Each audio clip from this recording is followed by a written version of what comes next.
Oh no. What to do when the leadership goes topsy-turvy in the middle of your capital campaign.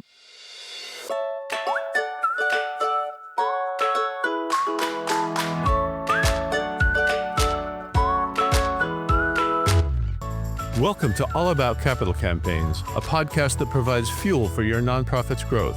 Each week, Amy Eisenstein and Andrea Kihlstedt, co-founders of Capital Campaign Pro, provide practical tips about raising more money for your nonprofit organization. Here are your hosts, Amy and Andrea.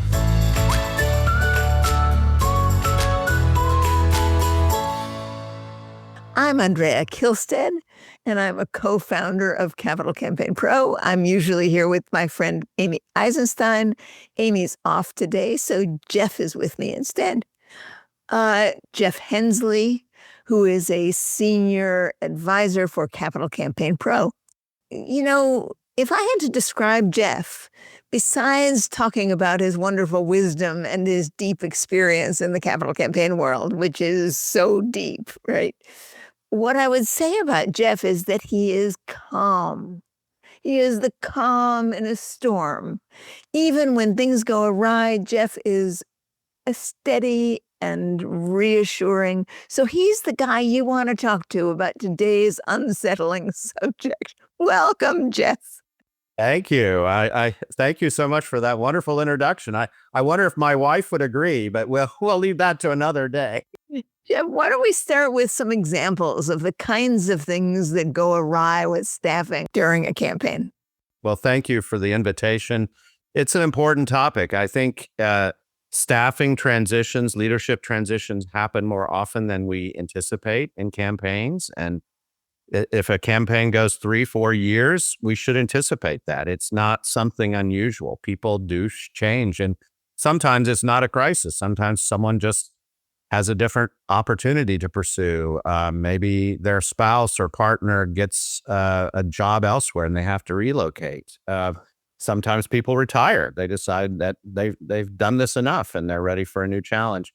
Other times, though, it is a moment of crisis, a leadership transition. Maybe someone is fired or terminated for cause. So it can create a crisis. But I think the first thing to say is we just want to take a step back, breathe a deep breath and say, this isn't uncommon. Other organizations have navigated these waters in the past. Maybe your organization has. We can do this again. Let's just regroup and move forward. You know, some examples of recent transitions that I've been a part of in serving as counsel for campaign include the unexpected retirement of a senior official, maybe the leader of the organization. And that was because his spouse needed additional medical care and he didn't feel that he could continue his job as he was caring for his spouse. And that in his mind was his higher calling. That's completely understandable, but it wasn't in the plan. He was supposed to work another 2 years in the organization and lead the campaign to its conclusion. So we've had to pivot at that point and figure out something new. Another situation, someone was let go for cause, and that created some conflict both amongst the staff as well as amongst the donor base. And so we've had to navigate those challenges. So I think there's a gamut, Andrea, of circumstances from crisis to natural transition that all organizations have to navigate. Those are two interesting examples, Jeff. One is when you talk about the leader of an institution departing in the middle of a campaign, that to me has special consequences because it's usually the leader of the institution that sets the direction. And it's usually the direction that is the basis for what the capital campaign is about. So if the organization is then going to hire a new executive director, a new head, a new leader who might have a somewhat different direction, that raises some questions for the campaign. How have you seen that play out? I think one of two ways in my experience. One is if the mission of the organization is very clear and the board does not believe there's going to be a radical change or even nuance of that mission and vision, then the campaign typically continues. And the idea is that we'll try to find a new leader as soon as possible, appropriately so. And while that vision they'll start to own that vision, there'll be subtle adjustments, but basically the focus and the push of the campaign will remain the same. I think that's typically the case in organizations where the campaign has been going along very successfully. People are excited about it. There's really no reason to make any kind of major shift or adjustment. In other situations, though, I've found maybe the campaign is a little stalled, or there's not a real clear certainty from the board's perspective that the vision and mission of the organization will remain consistent. Then it might be appropriate to take a pause and say, especially communicate that to your donor base and say, look, we are taking this transition moment as an opportunity to reassess and reevaluate our priorities in this campaign. We want to make sure that the new leader, whomever that person is, will want that to be his or her or their vision for the campaign. So we want to take a moment to reassess. And I've got one client that's doing exactly that. It was a presidential transition, and it was deemed appropriate to take about a year-long pause to regroup, to shore up donor relations, make sure that everyone is still on board with the organization, that their commitments were to the organization and not to the head of the organization. And now the new leader's in place, and his vision is similar but not identical to the past president, and we're adjusting the priorities of the campaign accordingly. So I think it's going to be very organization specific, but the transition could be seamless and continuing on in the campaign, or there could be a moment of pause. I think as long as the communication is very clear to the donor base of why the pause is taking place, then there should be no problem to pick back up the momentum of the campaign after that necessary time of realignment. Right. Sometimes, Jeff, when someone departs, particularly if it's sudden, right? I mean, every once in a while, I hate to say this, every once in a while, someone dies. So a board chair dies or an executive director dies. I mean, sometimes these things are quite precipitous. It's like, from one day to the next. And that leaves a vacuum in terms of whose job is it to figure out what to do with the campaign, right? Is it the campaign director? Is it the development director? Is it right? Who slides into that? And what are the opportunities around figuring that out? Right. Exactly. It's a great observation, because it's often the case that if a transition isn't handled well, other staff start departing. And, they get the impression, is this a sinking ship? Do I need to bail while I can? Is this an opportunity for me to make a transition? So one of the first things I typically recommend an organization to do if there's been a sudden transition, as you described, is to get the staff together and just have a moment of kind of recollecting. Are we all okay with this? There could be a cathartic moment where they grieve, especially if a colleague has passed away. There needs to be that moment of celebrating his or her life, of celebrating what they've done for the organization, and then recollecting. Are we all in the right seats on the bus of this campaign? Are we doing the right things? Do we need to adjust now that our colleague is no longer here? And do we need to really shore up any weaknesses that we have?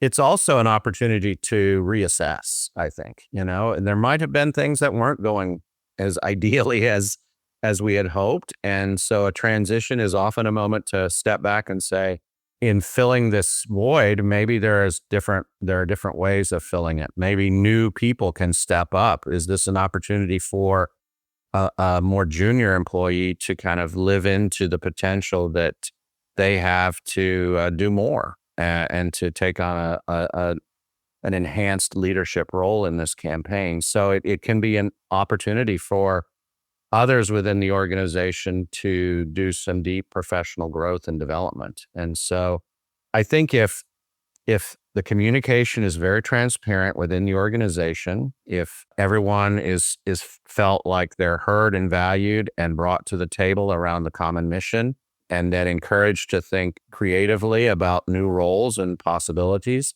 then there's a real high probability of continuing continuity and staff retention through the campaign, and a real opportunity to enhance ultimately the organization by bringing in new skill sets and new opportunities for the employees that you have. Jeff, you said a word that I thought was super important in these situations, and that's transparency. When something untoward happens, whatever it is, if there is no communication with the staff, and we'll talk about donors in a minute, but if there's no communication with the staff about what the plan is and who's in charge and who's making the decisions, then what happens is that you get people around the water cooler or, in individual calls or conversations saying, well, what's going on? No, I don't know, right? Who's doing what? Who's calling the shots? Is my job secure? Is my job not secure? Is the campaign going to go ahead? Is the campaign not going to go ahead? If no one takes seriously the importance of communicating with the other key staff members early on, even as decisions are being made, right? Even before it is all clear, it makes a huge difference in how secure people feel, right? As opposed to silence. Exactly. And obviously that transparency has to be guarded with respect to what's appropriate legally to share. Sometimes a transition doesn't allow you to go into all the details of why someone was fired or why someone left. But to the extent that you can share information, I think it's really important to fill that void with correct information and to calm nerves and anxieties. If it's the top person that leaves the organization, that's when the board needs to step up and really fill that role. The board chair needs to really articulate that the mission of the organization has not changed. The good work that is being done day in and day out by the organization hasn't changed. It's just the leadership is changing. And here are the reasons why that's happening. And here's our plan for how we're going to address it moving forward. If it's an executive team transition or a donor relations person transition, then I would say the executive director or president of the organization needs to fill that role and articulate that to their staff. The board needs to obviously be involved as well, but that's probably more of a appropriate role for the executive director. But that's really key to addressing what I was mentioning earlier about staff retention. You don't want this to become a slippery slope of one staff person leaving and then three more following, just because there was no real clear direction and no communication in the void of what was happening. And so I think transparency is really important. And, if we wanted to transition to the donor side of things, it's extraordinarily important there, because you don't want the donor to think, well, do I have confidence in the leadership of this organization anymore? And that's why I really stress to my clients having an open door policy after the communication is made more broadly to the donor base to say, if you have any questions or concerns, here's the person to contact. We would love to sit down with you and address them as is appropriate and talk about a way moving forward. And again, I think in any transition, emphasizing the positives that have been going on, say it's a retirement or a sudden loss of an employee. We are very grateful for the work that this employee has done and the direction that they have given this organization. We wish them well in their future pursuits, and we are moving forward as an organization. So celebrating the past, but not becoming obsessed with that, but really looking forward and all forward thinking about what is to come and the opportunities that this transition represents to the organization as we celebrate the good work that's been done in the past. Yeah. Jeff, before we go on, I just want to say to those who are listening, if you are in the middle of a crisis or you see a crisis of this sort or a major transition in staff happening, and you feel that it would be helpful to talk to an expert on this subject, go to capitalcampaignpro.com, and on the upper right-hand corner of the homepage, you'll see a golden or yellow button that says, "Let's talk." click on that button and fill out the form, and we will be happy to have a free strategy session with you to talk through some of these issues and how they might affect you. Because the way you take care of this sort of untoward event can make all the difference in how your campaign picks up and moves back into a success mode. So don't miss the opportunity to do that if that's where you find yourself. Jeff, going back to our conversation, let's talk a little more about donors. The conversation we're having is about a crisis that happens mid-campaign. So let's assume that an organization is in the middle of the quiet phase, that it's solicited 10 or 15 of its largest donors, that it's gotten some really significant gifts in fairly quietly, but importantly, and then all of a sudden some key staff member leaves. What should they do about those donors? I like to do a very specialized, customized communication to those donors personally before any public announcement is made.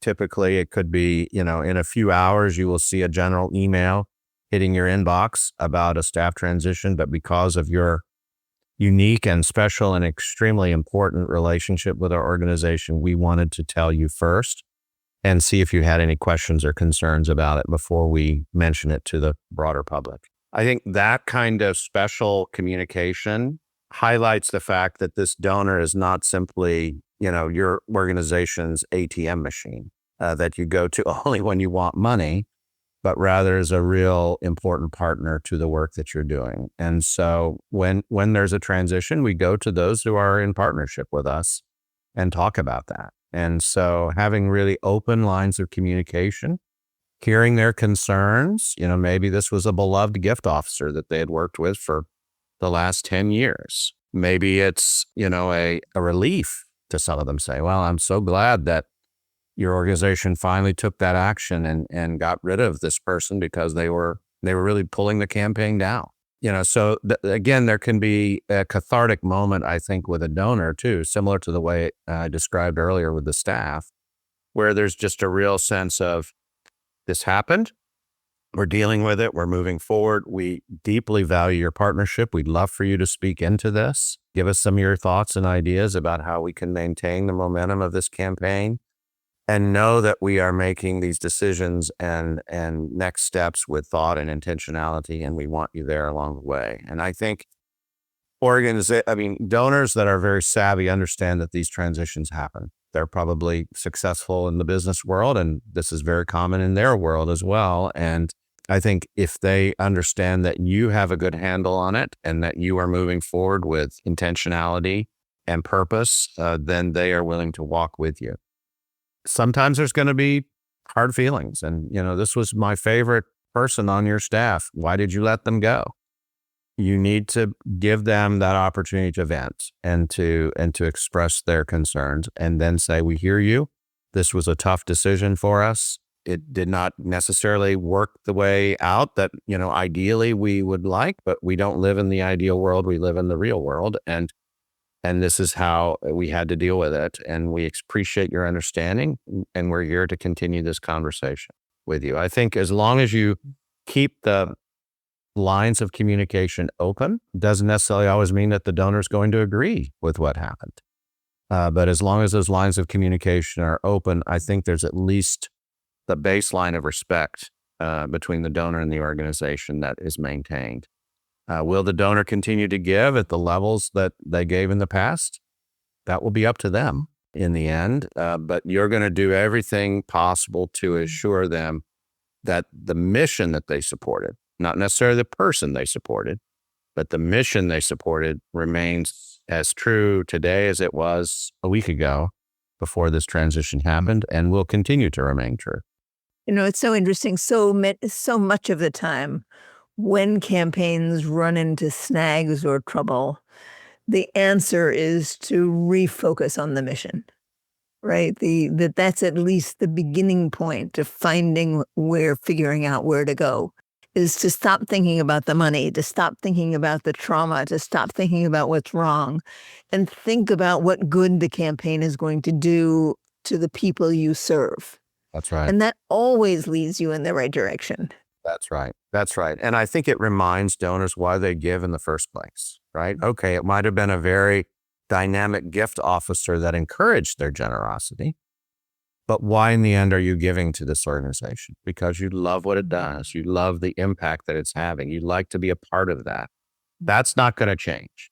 If anything, we're going to lean into that and grow that in creative ways in the coming months and years. We want you to be along for that journey with us. Will you be a part of that?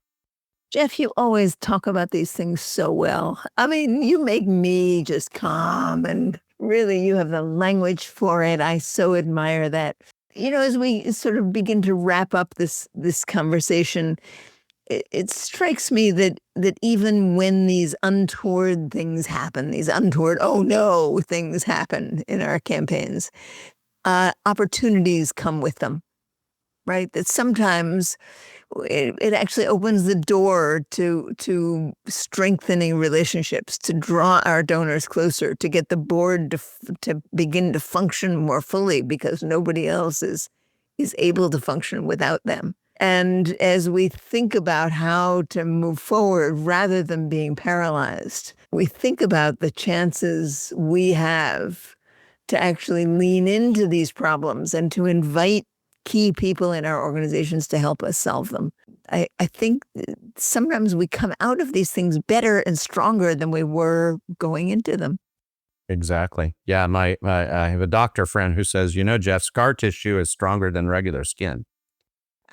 When you go through kind of a wounding situation, transition might be one such situation. Yeah.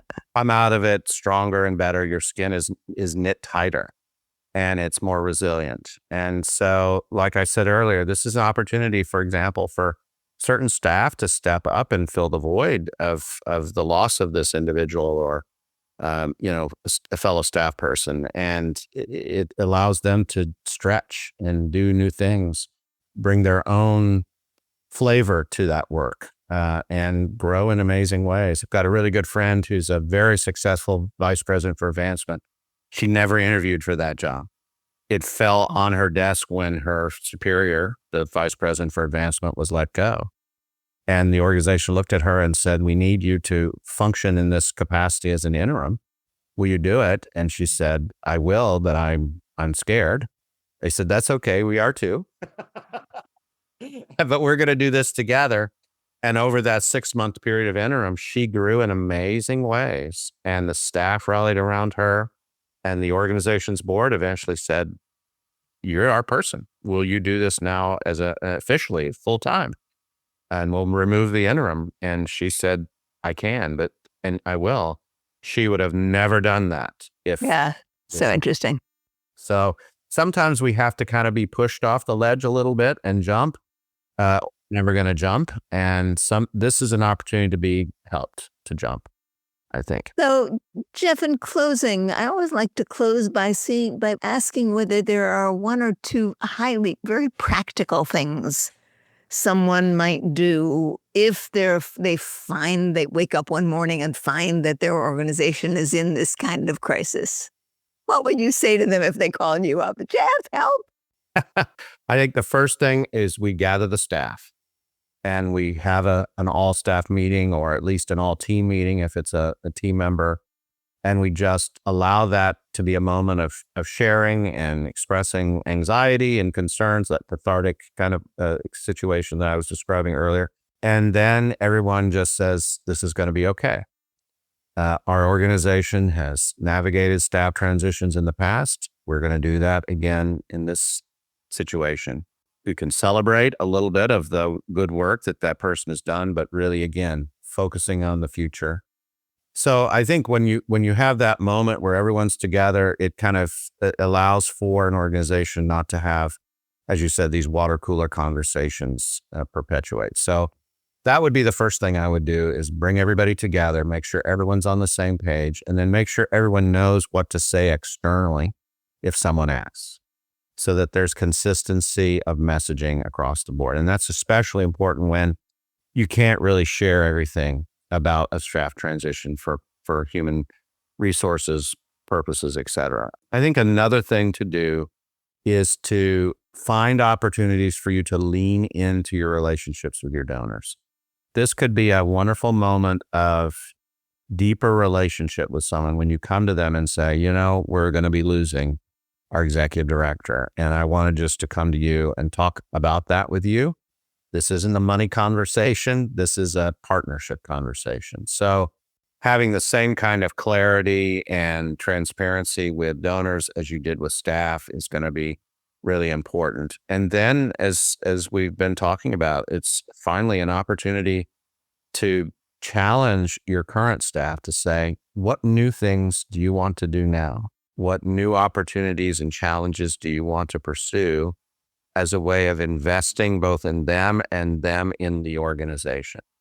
And I think, sitting down and having each staff person kind of do an internal audit of what they're doing and what they would like to do in the coming year is a great opportunity at this time of transition to get people to start thinking forward rather than backwards. Jeff, that's great. If I were in an organization in transition, those are exactly the kinds of things I would want to hear. And thank you so much for being able to articulate them so clearly for me and for our audience. More than welcome. It's a pleasure to speak with you. Well, it's been terrific talking to you today. You're such a valued member of our team. And next time I get rattled, I'm just going to kind of imbue your calm in my psyche. Thanks, Jeff. I'll see you next time.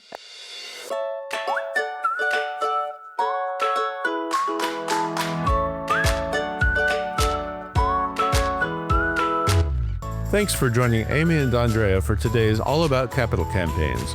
To learn more about them and their work with organizations like yours, visit capitalcampaignpro.com, where you'll find all the help you'll need for your campaign. And please subscribe, then rate and review us on your favorite podcasting platform. Thank you.